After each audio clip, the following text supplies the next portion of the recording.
In a project which marries the beauty of the female form with spectacular scenes from nature, an artist has created stunning UV images on women's backs.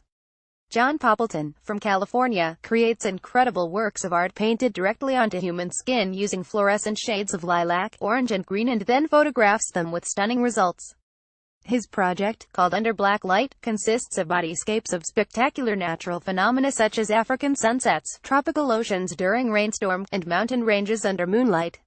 In more otherworldly, eerie designs, the artist depicts cosmic scenes of stars, galaxies, and shimmering auroras.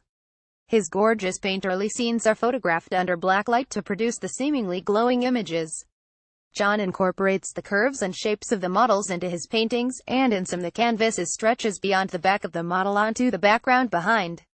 The artist dabbled in photography as a hobby until several friends convinced him to photograph their weddings in 1993.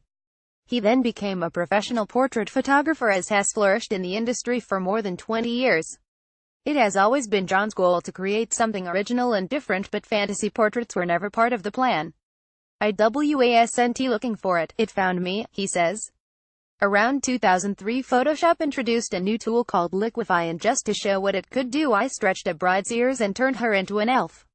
Lord of the Rings was in theaters about this time. It turned out so nice I put a copy in my portfolio and it just evolved from there. But things really took off when the owner of a fairy collectible store asked me to create 12 images for a calendar. That's what gave me the biggest push. In 2010, while suffering from a sleepless night in a hotel room bed, John received his inspiration for using black light, and he was off on what has become the biggest adventure of his career. John has received numerous awards for his wedding and fantasy portraits through Wedding Portrait Photographers International, and his work has been featured in many acclaimed photography books. He now lives in the quiet little town of Wellsville in northern Utah, with his wife Becky and their 3 children.